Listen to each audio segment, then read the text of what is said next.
咖啡渣是个宝，丢了就损失大了。家里找个地方放一放，养花养多肉太好用了，后悔才知道。你知道咖啡渣可以养花吗？你知道咖啡渣都可以养哪些花卉吗？你知道咖啡渣具体的功效吗？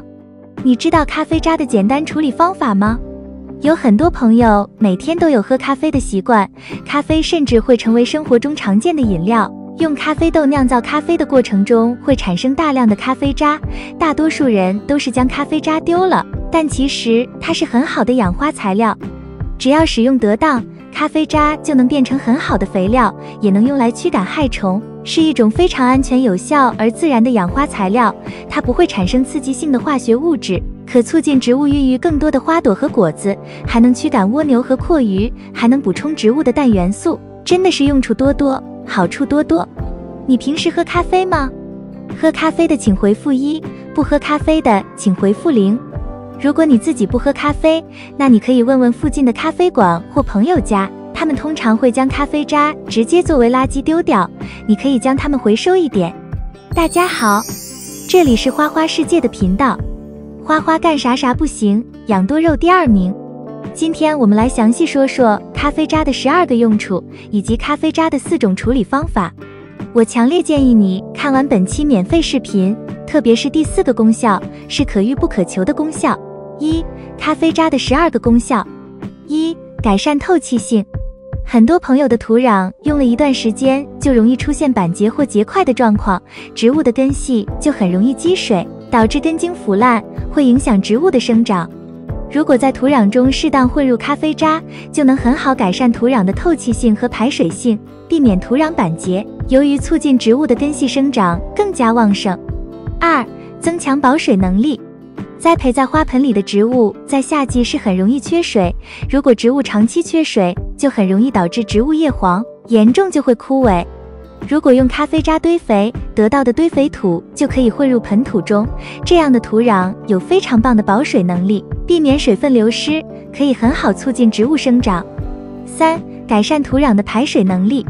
如果排水不良，很容易导致植物烂根，也容易感染真菌病害，特别是养在花盆里的植物，养护的过程中一定要给予疏松排水好的土壤，在花盆里面添加一些堆肥土或腐熟的咖啡渣，就能很好的改善。4. 吸引蚯蚓。如果你想要院子里有更肥沃的土壤，想要改良一下土壤的结构，那你就可以在土壤中适当添加一些咖啡渣，它们能够很好的吸引蚯蚓过来，蚯蚓会让土壤更加疏松，还会在土壤中排泄粪便，有利改善肥力。5. 咖啡渣变肥料。咖啡渣是非常棒的肥料，不过不能直接将咖啡渣放在植物的根茎，特别是盆栽养护的植物，如果直接将咖啡渣放在根茎处，或者是靠近根茎，没有腐熟的咖啡渣在分解的过程中会不断散发热量，容易烧伤植物的根系。而咖啡渣腐熟的办法，视频后面会介绍。发酵好的咖啡渣可以在土壤的边缘挖孔，深约10厘米左右，之后将咖啡渣放在孔里，掩埋土壤后就可以浇透水。6. 改善土壤的 pH 值。没有经过腐熟发酵的咖啡渣会降低土壤的 pH 值，也就是会提高土壤的酸性，对于一些喜欢微酸性的植物就会很好，比如多肉植物。如果不想改善土壤的 pH 值，那你就要用腐熟之后的土壤，你可以将它混入土壤中，之后放在堆肥箱或堆肥袋里，适当添加水分，慢慢就能变成腐熟的肥料了。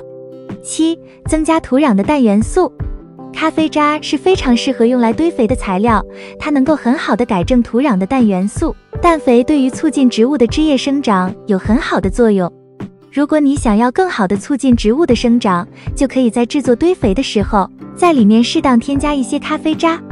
特别是当花卉的叶片出现发黄的现象时，我们可以用咖啡渣给它进行施肥处理，一般使用之后都会出现好转的现象。8. 避免虫害。这里要说的比较适用的2种虫害是鼻涕虫和蜗牛，2种虫一般都很害怕咖啡渣，且非常讨厌咖啡渣的味道。所以如果家中的花卉有这2种虫害，我们可以使用咖啡渣来进行清除，一般撒上一些之后，这2种虫害就不会再接近花盆了，对很多植物来说是非常有益处的。9. 让绣球花变色。咖啡渣对于一些喜欢微酸性土壤的植物是非常棒的，如常见的多肉植物、绣球花、百合花、杜鹃花和茉莉花等。你可以在土壤的周围挖孔，可以稍微挖深一点，埋入咖啡渣之后，就可以很好促进植物生长了。咖啡渣不仅可以改善土壤的肥力，还能促进你绣球花花朵变色，能够让它萌发鲜艳的蓝色花朵。10. 保温。这种方法一般入冬之后是非常适合的，因为入冬之后花会很容易冻伤。如果用上咖啡渣，它是可以有一定的保暖作用的。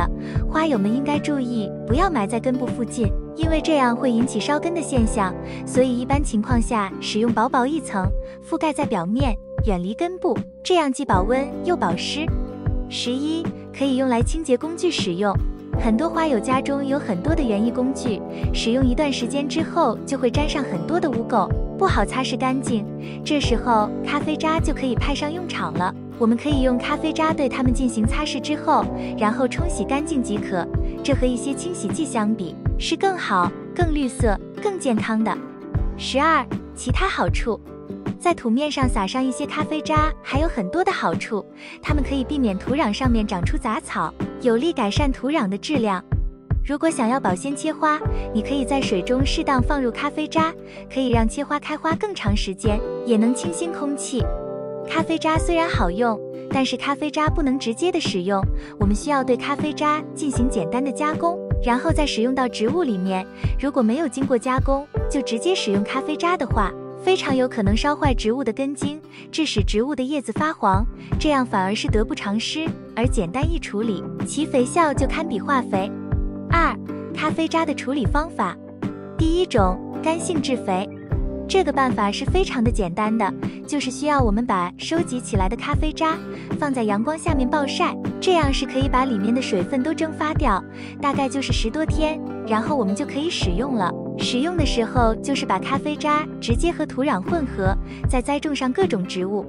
第二种，湿性制肥。这个办法也是很简单的，也是需要我们把收集起来的咖啡渣堆放在一起，温度和阳光没有什么要求。在堆放好以后，我们什么也不要做，就慢慢的等着它自然的发酵。大约在1个礼拜以后，咖啡渣就可以长满细菌，这个细菌不是有害的细菌，我们不用担心。然后在长出菌以后，我们就把咖啡渣和土壤混合使用就可以了。通过这2种办法，我们就能把咖啡渣给转化成适合植物生长的肥料，比我们在市面上买的肥料还要有营养，而且还要制作。我们每天喝咖啡都可以把咖啡渣留下来，这样慢慢的收集起来，很快就能收集一大堆。第3种，咖啡渣水。这个办法就是我们把剩下的咖啡渣统一的收集起来，然后大概在1天以后，我们再把收集的咖啡渣统一的泡水，泡水以后就形成了新的咖啡渣水。这个水虽然没有办法喝，但是可以给植物浇灌。我们把制作好的咖啡渣水用喷壶直接喷到植物的叶子上，这样可以有效的驱赶害虫，而且还有淡淡的咖啡味道，不会产生异味，十分的好用。第4种，2次加热煮。部分植物非常喜欢酸性的物质，所以我们需要对咖啡渣进行2次的加工，目的是增加咖啡渣的酸性，让植物能够加快的吸收。具体的操作办法就是，我们把收集的咖啡渣给煮熟，煮熟的咖啡渣的水可以继续的使用。以上就是今天介绍的咖啡渣的内容，希望能够帮助到你。感谢你观看本期的内容，如果喜欢花花的内容，请点赞、关注并多多转发。如果有其他意见，欢迎评论区交流。我们下期再见。